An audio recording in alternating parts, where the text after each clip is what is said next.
Hello tout le monde. Aujourd'hui, on est à l'école Mi Otro Mundo, donc on est avec Anouk, qu'on a rencontré à Rio et qui est bénévole ici sur les différents projets. Et j'aimerais bien qu'Anouk nous parle un peu de ce qu'elle fait ici pour vous donner envie aussi de venir ici et pour que vous ayez connaissance un peu de ce qui se passe à Mi Otro Mundo. Est-ce que tu peux te présenter rapidement? Alors moi je m'appelle Anouk, j'ai 24 ans, je suis psychologue en France et je suis au Pérou depuis début janvier, donc ça fait 3 mois. Et donc je suis là à Mi Otro Mundo depuis début janvier en tant que volontaire dans l'école. Ok. C'est ton premier voyage ici au Pérou? C'est mon premier voyage au Pérou, c'est mon premier voyage humanitaire tout court. J'ai voyagé en Asie pendant 6 mois l'année dernière, toute seule. Donc c'est pas ton premier voyage, t'as déjà participé? C'est pas mon premier voyage, mais c'est la première fois que je suis humanitaire. Ok. Du volontariat. Et t'es partie toute seule? Ouais, je suis venue toute seule. Je suis venue parce que j'ai une amie qui est venue l'année dernière ici qui m'a donné le contact et le nom, en fait, c'est comme ça que j'ai connu. Mais je suis arrivée ici toute seule, je suis toute seule ici. Ok. En fait, moi je voulais absolument faire un voyage en volontariat. En fait, je voulais bouger utilement. Donc, je voulais trouver un intérêt à mon voyage, aider les gens d'une façon ou d'une autre. Tout en voyageant. Voilà, tout en voyageant. On peut faire ça en France aussi. Ouais, mais je voulais aider un pays qui en avait besoin. À la base, moi, j'avais pas forcément de pays en particulier qui. Voilà, c'est pas forcément le Pérou pour le Pérou. C'est surtout trouver une association qui était utile et qui était bien. Parce qu'il faut savoir qu'il y a plein d'associations qui font du volontariat et qui sont pas finalement qui sont pas bien, qui n'aident pas vraiment les enfants et tout ça. Donc je voulais trouver une association qui était honnête. Et moi, je voulais absolument travailler avec les enfants parce que je suis psychologue pour enfants. Et c'est vraiment la population avec laquelle je me sens utile. Et aussi parce que je pense que c'est par les enfants qu'on peut faire changer les choses. Est-ce que tu peux m'expliquer un peu, nous dire quelques mots sur l'école et comment ça fonctionne rapidement? Alors l'école, elle est donc Mi Otro Mundo, elle est à Zapayal, c'est un quartier au nord de Lima. C'est un bidonville au nord, à 2 heures du centre à peu près. Cette école a été créée par 2 Français et 2 Péruviennes qui ont monté l'école il y a 12 ans. Plus de 10 ans. Et c'est une école maternelle et primaire. Donc ça va de 3 ans à 12 ans. Jusqu'à 12 ans. Ouais, de 3 à 12 ans à peu près, et il y a 180 enfants. Maternelle jusqu'au CM2. Ouais. Alors l'équivalent c'est à peu près 6e. Maternelle jusqu'à 6e à peu près en équivalence. Et 180 enfants. C'est quoi ton rôle ici? Est-ce que, j'ai plusieurs questions par rapport à ça, c'est est-ce qu'en arrivant tu savais déjà ce que tu allais faire et c'était cadré, etc. Ouais. Ou est-ce que tu savais qu'ils avaient besoin d'aide et t'es venu et tu t'es dit on verra, je vais apporter ma pierre à l'édifice? Alors c'est un peu des deux. En fait ici les volontaires ils sont en soutien. Donc en gros dans chaque classe il y a un maître ou une maîtresse. Et les volontaires viennent en soutien pour déterminer, à la fois tu fais au fur et à mesure. Ouais, en fait c'est ça. En fait on aide les profs, on aide un peu à tout ce qui est administratif et tout ça. Et surtout en fait on est là pour proposer des ateliers. Parce que les enfants ont école tous les matins. Et l'après-midi on propose des ateliers pour les enfants qui sont intéressés. C'est des ateliers totalement volontaires et c'est nous qui mettons en place les ateliers qu'on veut. Donc tu dis nous, je te coupe 2 minutes, tu dis nous parce qu'en fait vous êtes 3 actuellement. Actuellement on est 3, mais là quand je disais nous c'était vraiment pour tous les volontaires, parce que ça se passe comme ça pour tous les volontaires. Et actuellement nous on est 3. En fait les enfants ils arrivent entre 7h30 et 7h45. Après à 8h c'est le début des cours. Et ça jusqu'à 14h pour les grands, donc jusqu'au primaire, et 13h pour les petits, donc les maternelles. Moi dans ce cas-là je suis dans une classe. En premier grade, donc l'équivalent CP. Et après l'après-midi, donc nous on commence en général les ateliers vers 14h15, 14h30 et là on propose des ateliers, ça dépend souvent. Et après entre 15h et 16h les ateliers sont terminés en général et c'est fini. Et c'est tous les jours les ateliers? Ça c'est comme on veut, c'est pareil. Nous on les fait mardi, mercredi, jeudi. Voilà. Mais après on peut le faire une fois par semaine, on peut le faire tous les jours, c'est vraiment décidé. Quand il n'y a pas d'atelier, vous préparez les ateliers? Ouais. C'est des ateliers, nous on fait des ateliers qui prennent pas mal de temps à préparer.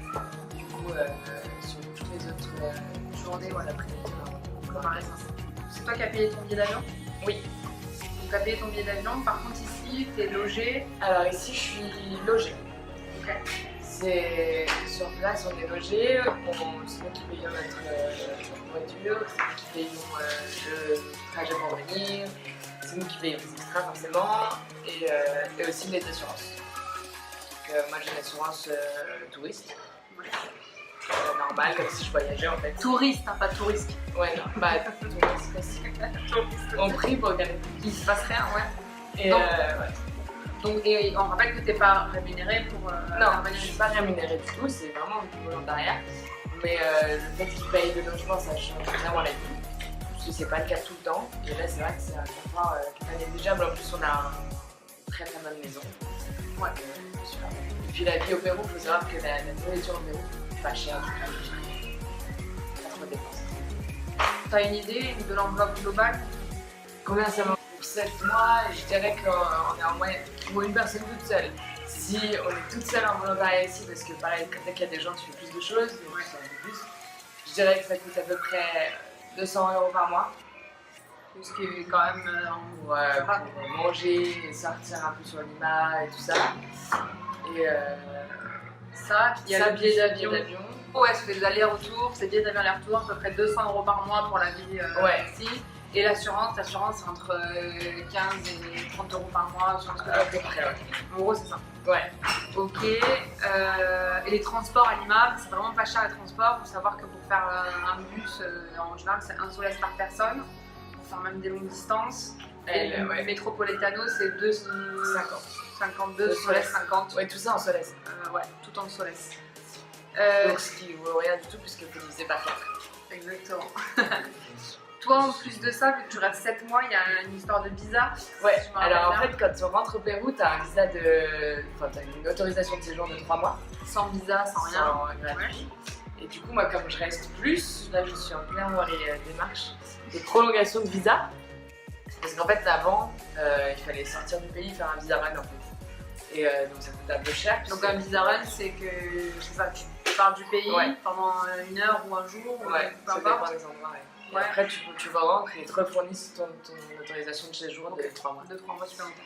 Mais sauf que comme ça coûte cher, j'ai essayé de regarder d'autres choses. Et là, en fait, depuis 1 an, apparemment, il y a ce qui s'appelle un tramité de prolongation qui te permet de prolonger ton séjour de 3 mois pour 11 soles 70. Ce qui fait du coup 4 €, c'est vrai. Ce qui fait du coup 4 €. Ouais. Donc, en fait, tu te le prolonges pour une durée maximum de visa plus tramité de prolongation cumulée de 183 jours maximum sur une année. La sécurité au Pérou. Ah, bah, c'est une question que les gens peuvent se poser. Ouais, mais le Pérou, est-ce que moi j'ai une fille seule, etc. Moi, pour avoir voyagé seule et. En Asie, tu disais, là en Amérique du Sud. Ouais, moi j'ai jamais eu d'inquiétude, rien du tout. En plus, là, vivant dans un bidonville, j'aurais pu m'inquiéter un peu. Mes proches s'inquiétaient pas mal aussi à dire comment ça se passait dans une petite ville et tout. Et jamais eu d'inquiétude plus que ça, jamais eu d'angoisse, d'agression ou quoi. Après, c'est sûr qu'il y a des choses, tu vois, par exemple la nuit, je vais pas aller me promener au fin fond des quartiers toute seule avec des choses de valeur et tout ça, mais à la limite, c'est ce que je fais pas non plus en France. Faire partout. Alors, on précise, elle vient de dire dans un bidonville. Alors, en effet, on n'est pas au centre de Lima avec les beaux bâtiments, les beaux immeubles et tout. Par contre, c'est safe. Déjà, on vient d'arriver, on n'a pas encore fait le tour, mais ça va. Et puis, l'endroit où on est, enfin, voilà, il y a des murs, il y a de l'eau courante, il y a l'électricité, etc. Enfin, c'est. Ne vous inquiétez pas. S'il n'y a pas de pire souvenir, tant mieux. Ça peut être ton pire souvenir de voyage. Pire souvenir, si, j'en ai pas. J'aime quelqu'un de positif. Et j'efface mes pires souvenirs de ma vie. Tu as bien raison, c'est une bonne chose. Je crois que le pire, c'est les départs des gens. Oui, mais c'est mon petit claquement. Les départs, tu veux dire des autres bénévoles avec toi? En fait, finalement, tu t'attaches et puis ils partent. Et puis c'est triste. Et puis en fait, comme tu vis avec eux, tu mets en place des choses, donc tu t'engages dans des projets ensemble, bah, à un moment donné, comme tu dis, il faut partir. Et ça, pour l'instant, t'as des liens forts qui se créent beaucoup plus vite que dans la vie de tous les jours. Bah, déjà, en voyage, j'avais trouvé que c'était ça. C'est vrai. Sauf qu'en voyage, en général, tu restes. Enfin, moi, en tout cas, ce que j'ai vécu, c'est que tu restes 2 semaines, 2 jours, mais pas bien longtemps. Là, c'est 1 mois, on est tout le temps ensemble, on met en place des choses aussi, c'est pas juste profiter de la vie. Oui, tu t'impliques dans des Ouais. choses. Ouais. Quoi, la limite, c'est peut-être ça avec moi.